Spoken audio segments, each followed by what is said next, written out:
Good morning, good morning, good morning, good morning. Once again, I'm back with another video on our favorite topic, the narcissist, right? And the narcissist, and let's say the narcissist and slash cluster B folks, right? These are the individuals who fall in the realm of the cluster B personality disordered individuals. People with borderline, antisocial personality disorder, narcissism as a disorder, narcissistic personality disorder, the psychopaths, the sociopaths. These people are considered to be in a cluster. They call it the cluster B personality types, right? The hallmark of this personality type, for the purpose of this topic, are the narcissist. Now, a narcissist by him or herself is not that dangerous an individual, if I can be honest with you. They talk a lot of game, they do a lot of manipulation, but by and large, they're really not that dangerous of a personality disorder, in my opinion, right? When you marry that with someone who's a cluster B, let's say a narcissist, and a antisocial or a psychopath or a sociopath, now you've got some problems. Now you've got the dark admixture of a narcissist with another deviant personality type. And those two together, that combination, which most people who fall within the cluster B personality disorder realm, they have a comorbid personality type, meaning it's two or more of these admixtures of antisocial or disordered personality types that they carry. So they will be a narcissist and a borderline, or they'll be a narcissist with sociopathic traits, or they'll be a narcissist with a psychopathic trait, etc., etc. And that's what I mean by that, right?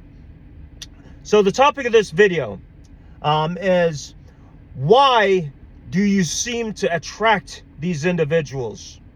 Now, a lot of us who fall within the category that people call an empath, right? Loosely speaking. I see that thrown about on the internet all the time. It's definitely all over this TikTok thing we got going on here. But why does an empath attract these personality types? If you're on a dating app and you find yourself going on dates with people who are jacked up, they play a lot of mind games, they're abusive, they have a lot of these traits, they gaslight you, they ghost you, they manipulate you, they blame shift a lot. If you find yourself being attracted to these people, or these people just seem to be picking you out of the blue, right? I'm trying to hold my head down so I get the best light for you guys. Either way, if you see yourself being getting these people to be attracted to you, there's a reason for it, and the reason is boils down to three things, and these are the three main topics I'm going to discuss right here in this video. So I'll save the best for last. The first reason is because of your mental programming, right? That's the internal audit you give yourself each and every day, and that's through a lifetime of experience where somewhere along the line you began telling yourself that it is acceptable for people to treat you in a certain way, and it is acceptable for you. This is just what you should anticipate with how this is how people treat each other, right? It's not true. People who do not have experience with narcissists or antisocial or any of these disordered personality type in a dating, intimate partner environment, or in any other environment, let's say in a working environment or a familia, your parent child relationship, Those people have no idea why you seem to be getting involved with or attracting these kinds of people in your life. And so the number one reason, the first reason, not the number one, the first reason I'll say is because you have that self-talk inside of yourself, where you seem to believe, you've told yourself that these are the people that are out there, these are the people that you're entitled to, these are the people that you deserve, these are the people that you can get. This is the best you can do. That is the self-talk that's going on within you. Now, I know this because, hey, listen, I'm in recovery. I swear to God. I've been there. Listen, I've dealt with a lot of narcissists in my life, yeah? And I was not aware, just like you, for many years, who I was dealing with, and multiple people.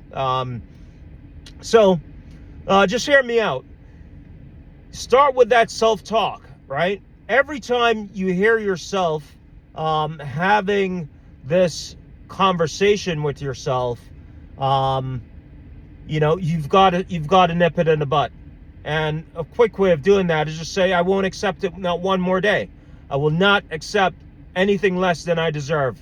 And you know what you deserve. You want someone who treats you nice and kind and loving and respectful, and who's deliberate in their actions in a positive way, not in a negative way, right? So that's the first one. The second reason why you attract such individuals comes down to your upbringing, right? Now, let's say you had a parent. Most children who are or what we call the empaths, they're codependents. That's the right term for them. I prefer to use the term codependent. You'll hear me say it in multiple videos. But if you are a child of a narcissist, you will either grow up to be a narcissist or you'll grow up to be an empath. Normally, the child who is not favored by the narcissist will become the empath, and the child who's favored by the narcissist will become a narcissistic parent, or parents, plural, will become a narcissist themselves, right? That's how it normally goes. So if you're the child who finds yourself as a grown-up adult now, and you know yourself to be an empath, meaning you have empathy, you have sympathy, you love dearly, you wear your heart on your sleeve, you can relate well with others, you feel the pain of other individuals, you can feel the emotions of other individuals, especially when they're hurt and they're wounded. You can relate with these individuals a lot, deeply. You would fall into that category of someone who's being an empathetic person. Now, if you are the opposite of that, a narcissistic individual, you will lack empathy. You will lack the ability to love in a real sense, deeply, emotionally. You will lack responsibility and accountability. You lack insight. You lack self-reflection, introspection, and you lack a true identity of yourself, and you will blame others for your inability to relate to them. But moreover, you'll blame others for everything under the sun. You will lack complete accountability for your own actions. And as a result of that, you will have no empathy, because you will lack accountability. And therefore, you will blame others for everything. And because you can't be accountable, you have to manipulate other people in order to mask or to cover your lack of accountability. You have to manipulate other people so that you will appear to be in the right. You'll appear to be the accountable person. But you can only achieve that through manipulation. And that's what narcissists do. You understand?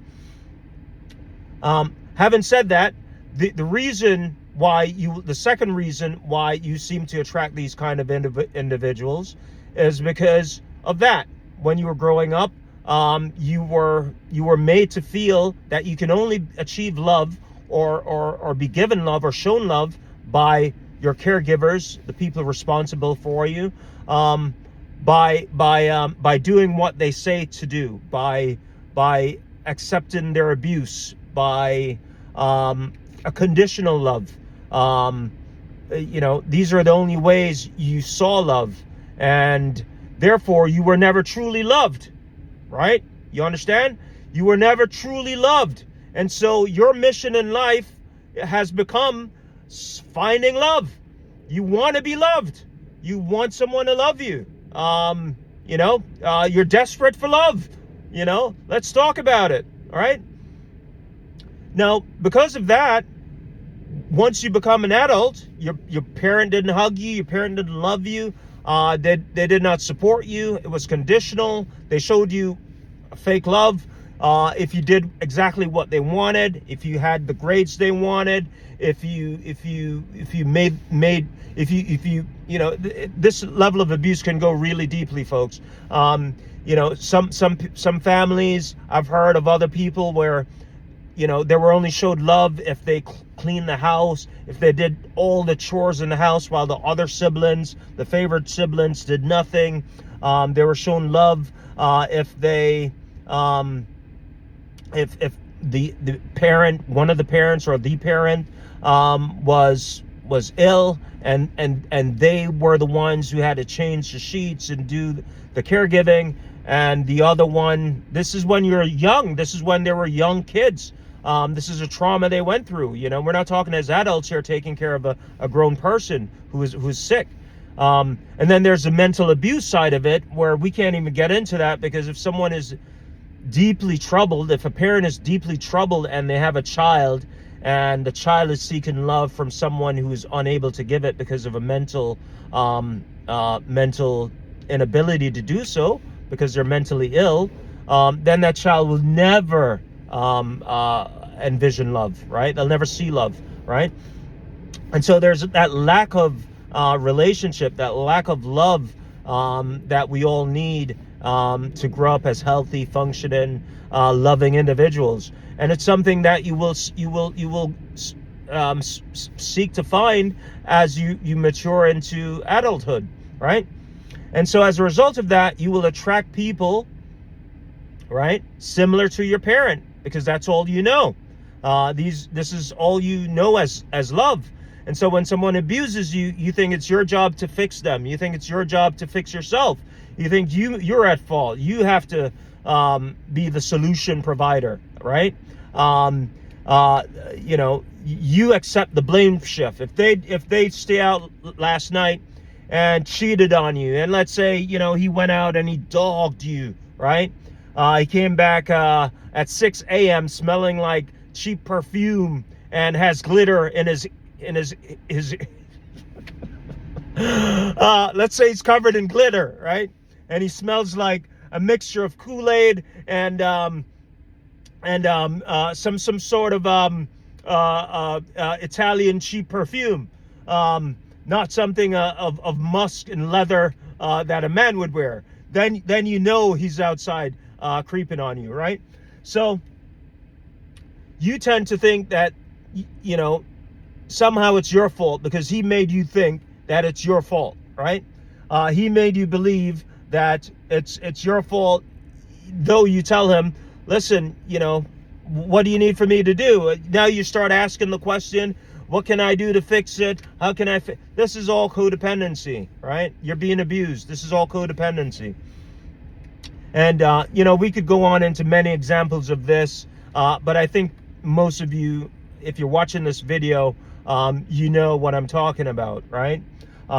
He knocked up another girl. She's pregnant now.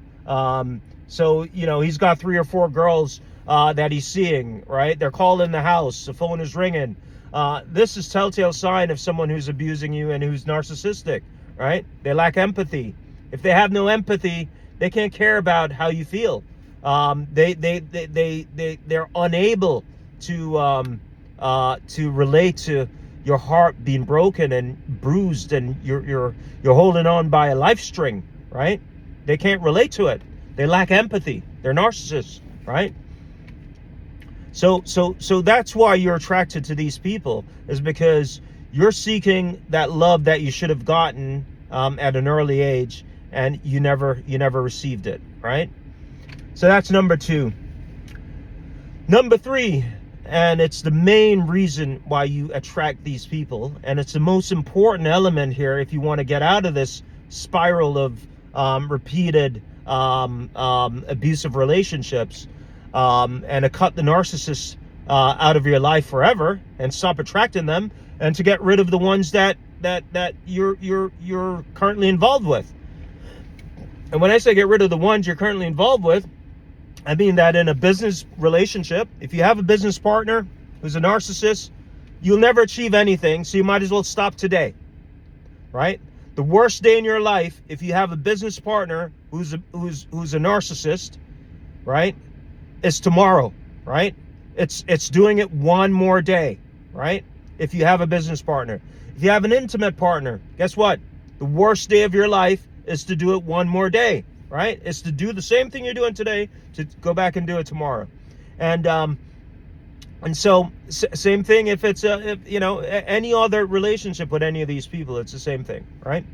So the third and most important element to recognize in dealing with this is to recognize that you, my friend, my dear, my brother, my sister, my cousin, my young son, my nephew, my niece, right? I'm talking to all of you. If you fall into this category, guess what? You lack boundaries.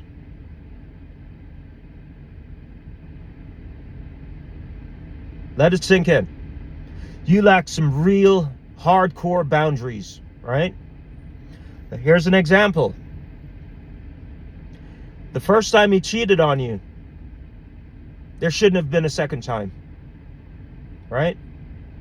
The first time he lied to you, if it's a serious lie, there should not be a second time,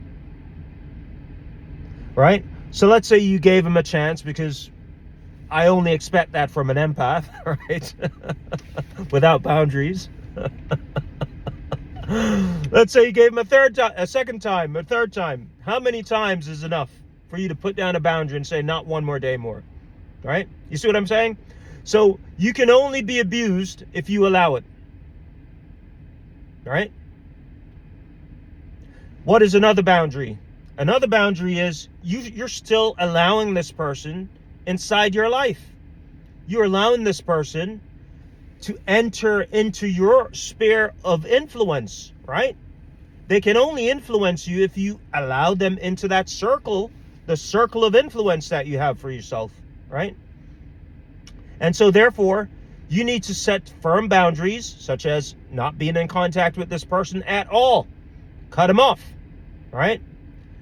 Close the door. Put a lock on the door. I'm speaking figuratively here, not literally, but you know what I mean. Change your number, change your phone, right? Change your address, move, get out the state if you can't afford to do it, right? Move to a different city, right? Cut off all contact. If they're friends with someone that you've explained what this person has done to you, and that friend is still friends with this narcissist, then you have to make the decision to cut that friend off as well, right? Don't let them contact you.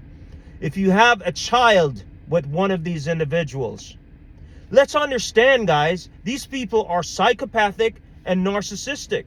They're dangerous, okay? They will affect your life negatively forever. As long as you're walking above ground, they will affect your life, right? So the instant you make that decision to recognize who they truly are, this decision becomes very easy for you, because you would not allow someone you didn't know who's a narcissist, right? A psychopath, a sociopath, an antisocial, a borderline person to step into your life, right? If you weren't involved with them intimately, as a business partner, as an intimate partner, as a familiar partner, you would not allow them to do that.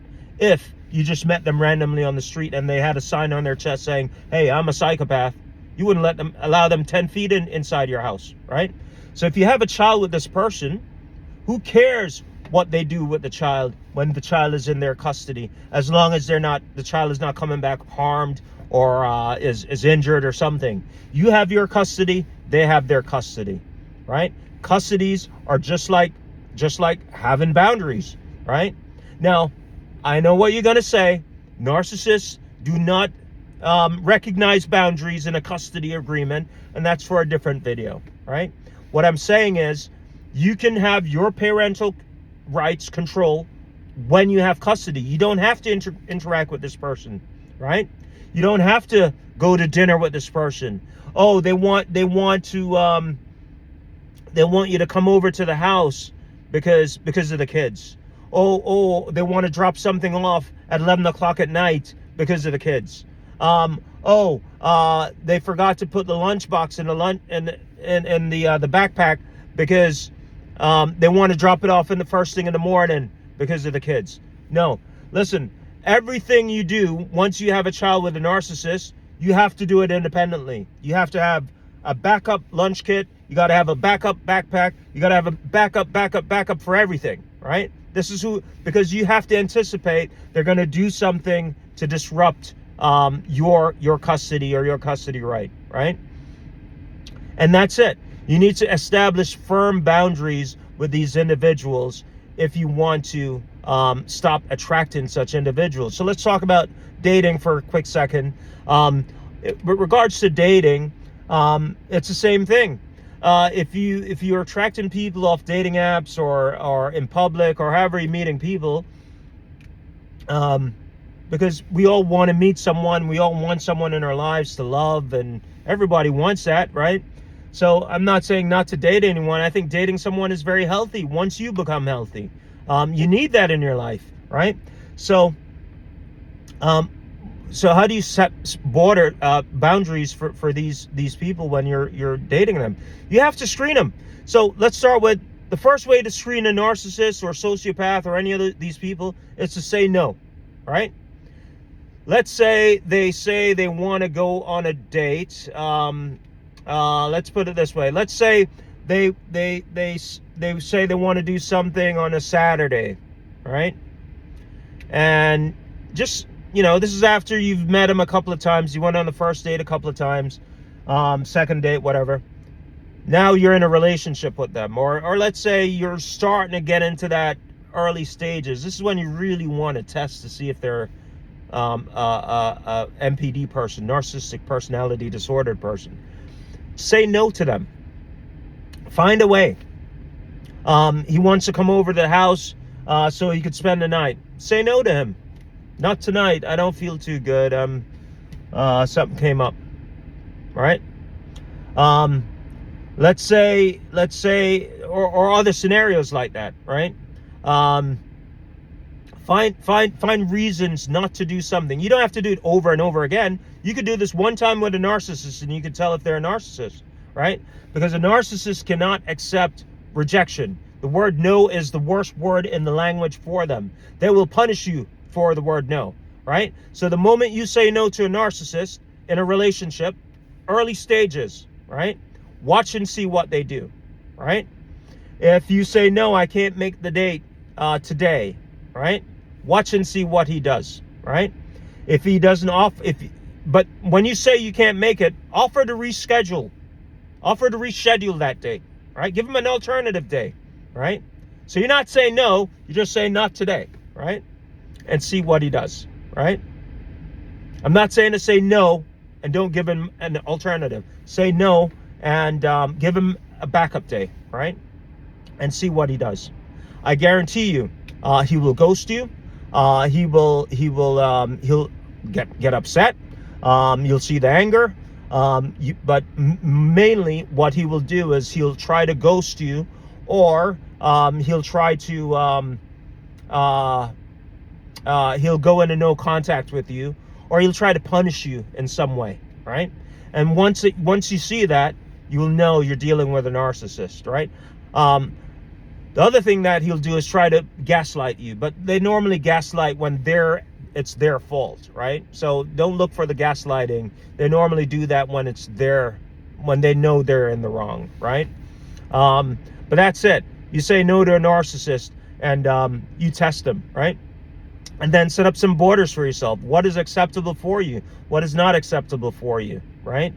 Once you get to the stage where you're doing this kind of stuff, it means you're healing, right?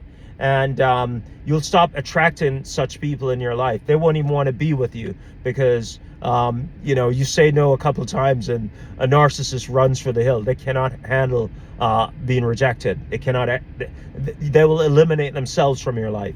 So that's really how you get rid of a narcissist and out of your life, and that's how you stop attracting narcissistic people into your life. Guys, go ahead, like, share, and subscribe or follow. If you believe you saw some value in this video, I'm gonna go for a run now, but feel free to share it with your friends, and let's get the word out. Okay. All right, thank you guys. Have a great weekend, and I'll see you on the next video. Bye bye.